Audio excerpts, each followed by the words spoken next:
Welcome back to the channel, No Garage Stuff. If you're new to the channel, welcome. You want to be a YouTube star? Okie doke? Well, we woke him up from his regular nap, shall we say. Oh, we're in trouble now. Oh, he's going to attack us. Say hi. Okay. We are going to do an update on the free pickup camper to shed conversion. There's a little French whore. These are all the free 99 70% off wood we got a few days ago at the Home Improvement Center. As you can see, they're cosmetically, got some issues, but they're straight, don't have any wonkiness to them. And since this stuff is going to be installed in places where you can't see any surface or touch any surface of the wood, free 99, aka 70% off wood. When you can get it, get it. So if you see this purple color at a certain home improvement center store, that's what that means, 70% off. We have the upper back wall section painted already and cut and close to being installed. We did have an issue with our paint. I think it was weather related as far as the dumpster brown. We've got black, we've got purple, we've got a little bit of blue going on. I'm not worried about it because I think as we draw the can down, the 1 gallon can, we will be able to stir up the paint more easily without making a big mess. And when we're ready to paint the lower walls on the port and starboard section, the back wall, it should be dumpster brown because it just should be. If not, we'll go back to the Home Improvement Center. We'll have them stick it to the vibrator, shake it up, or just make up another batch. I'm not worried about it. As long as we can get the can down to where we can mix it without making a mess, it should be okay. Then we will call in on the satisfaction guaranteed BS, if you know what I mean. We haven't been doing much around here lately for the past 2 weeks because the weather, quite honestly, is not agreeable. And we have about 2 or 3 hours of actual daylight working time where it's not too cold and it's safe to actually work. The ground's still mucky. The last run we just did to the Home Improvement Center a couple of days ago, that was a 24-hour adventure because I mentioned in previous videos, when the road gets the way it is, it's just mushy. You have to leave when it's frozen and you have to come back when it's frozen.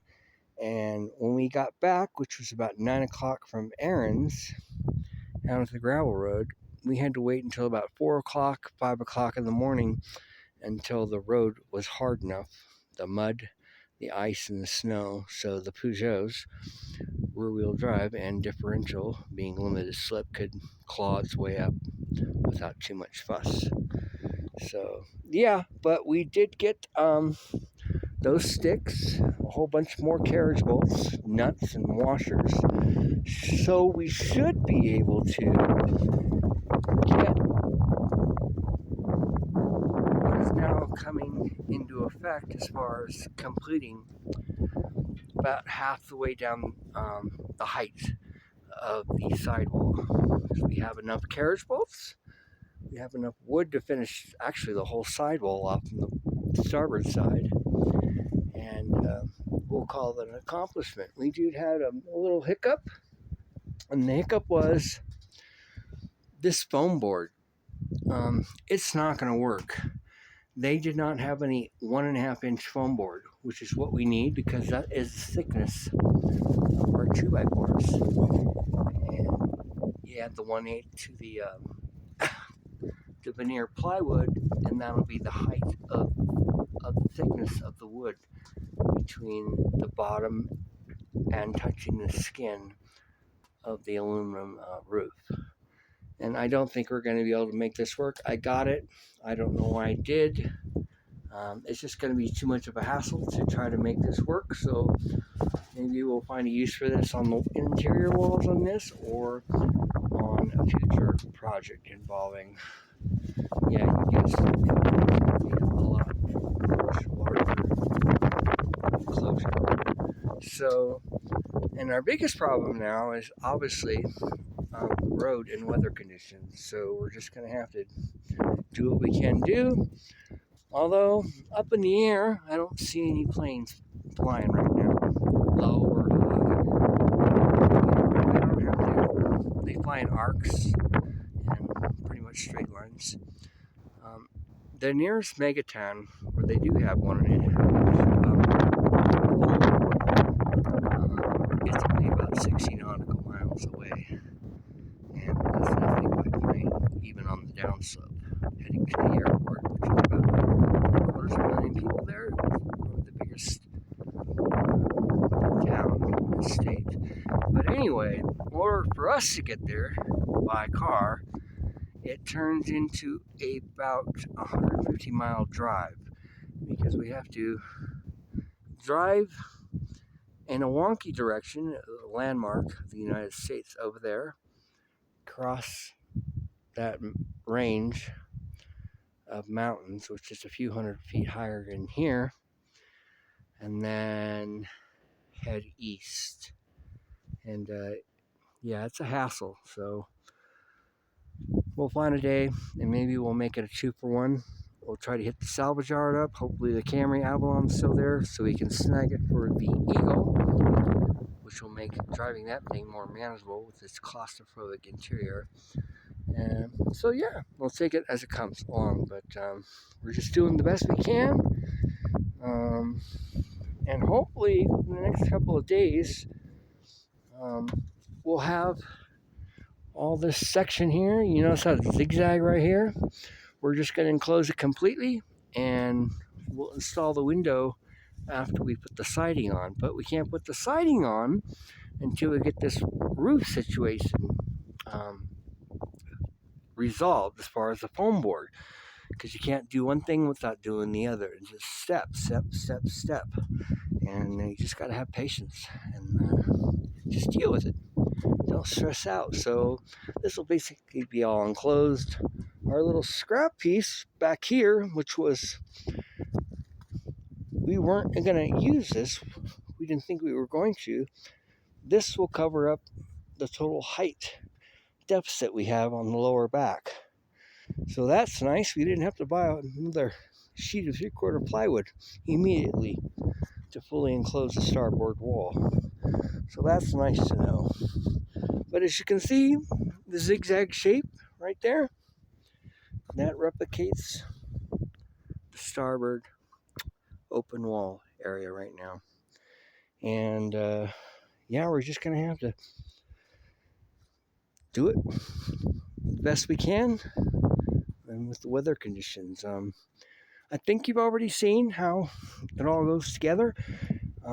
As far as the actual structure that the rafters will sit on, which will be up here.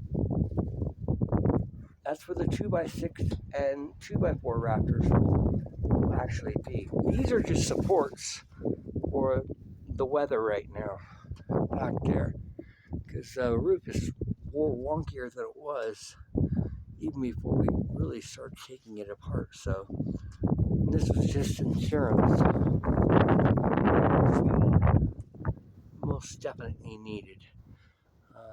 We are going to put the fan assembly in, and most of the 2x6 and 2x4 structure without the correct foam board temporarily, so we can just get things set up, and we'll have more room for more wood storage and less chance of warpage, if you know what I mean. Now, as far as joining the different pieces of plywood, this piece and this piece right here, remember what I told you about overlapping joints? It's a necessity. If you want something done right, we'll take, do you have any 2x4s around here? Well, we got a little stubby here. all these areas where they meet up. This actually is a window opening. This won't need much. But right here,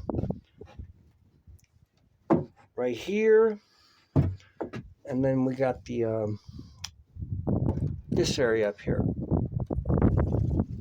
All these areas right here will have to have this, just like the other side, and that'll connect it all together.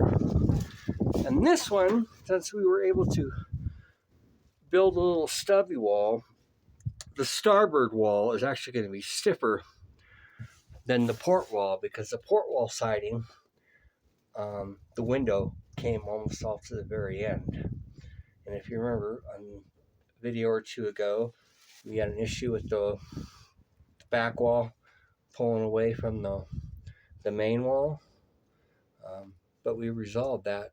We won't have that issue with this because we've got two 2x4s immediately for the plywood to grab on, and I'll grab on here, and the whole piece goes all the way here with overlapping joints. So the forces exerted on it are distributed, and will not be more than the capability of the bolts. The bolts will be stronger with the 2x4 overlapping joints. Up front, we got this little section installed. Again, there's no overlapping stubby. I think this is about 2 feet. Yeah, somewhere around there. One I have to go here on the inside.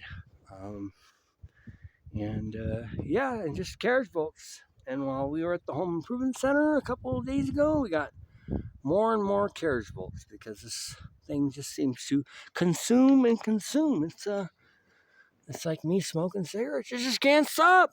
And we've been going liberal on the goopage. I guess it's better to be preventative as far as water ingress and moisture. So I've already done a little test sample. The paint will stick to it. So we've got the sealant caulking and the paint, which will go on this. Remember, this is all going to be covered up with the siding. You won't even see it. But it's just good just to do the best job you can.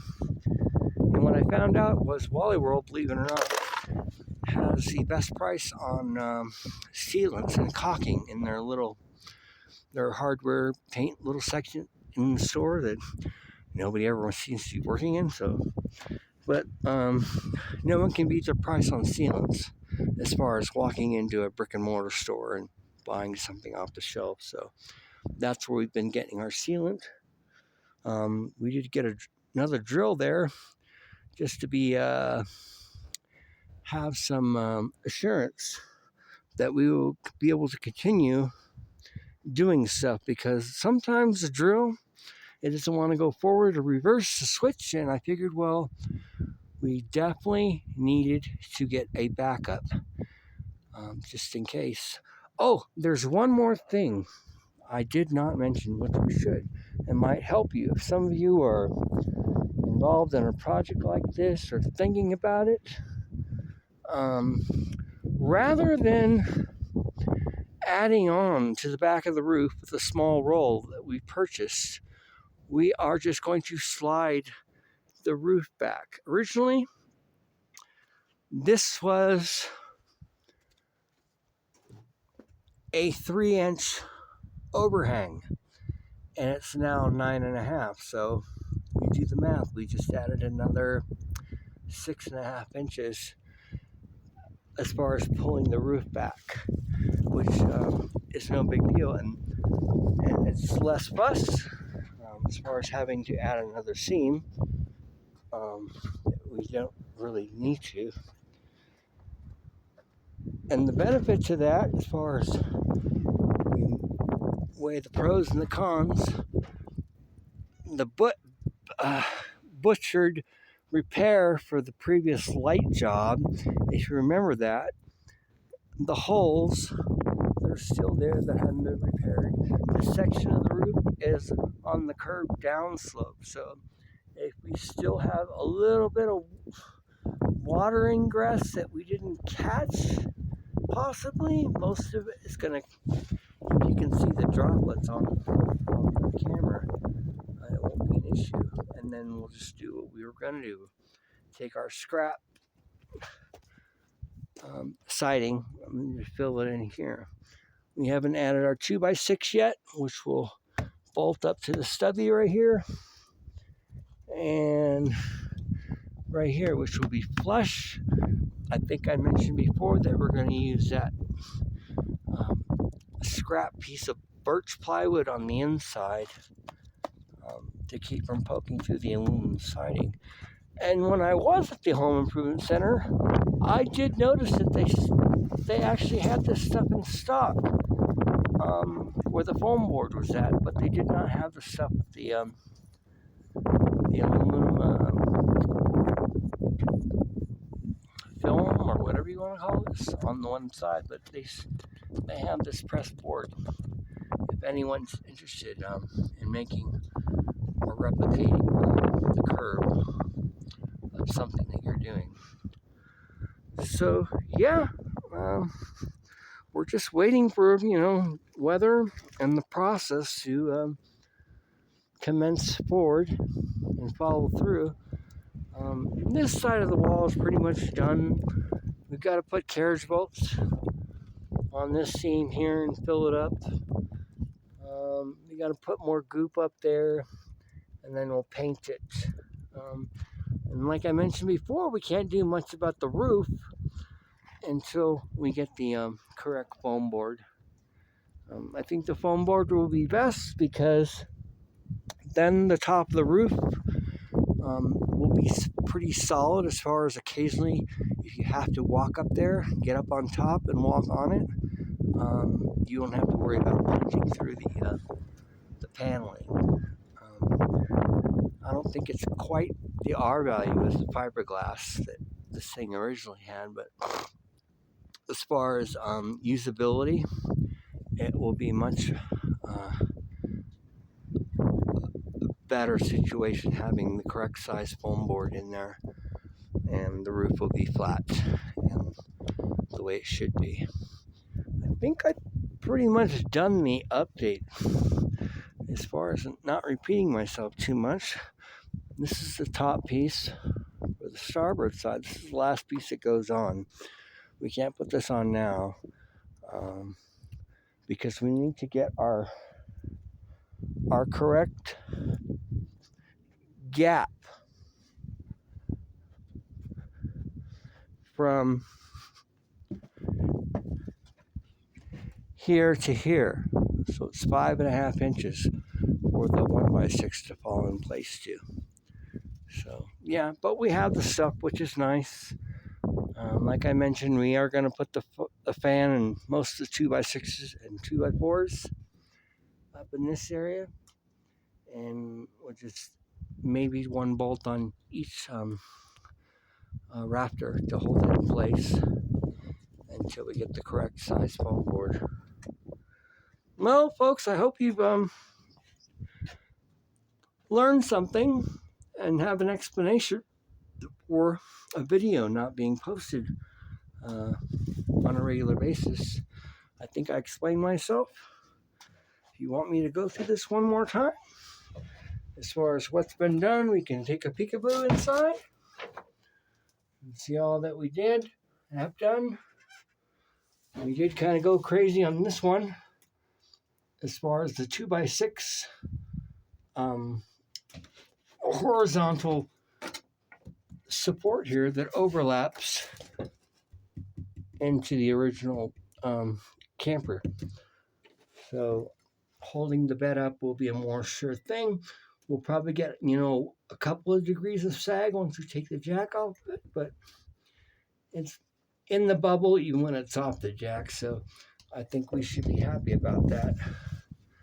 Yeah, and here we go. We got, things going on.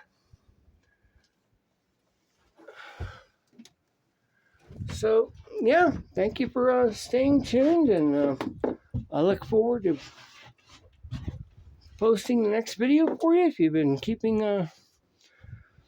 in touch as far as watching the channel to see, give you an idea, maybe some inspiration and ideas how you will do your own little project, whether it's something like this or actually doing a repair on a pickup camper with the original um, 1x material.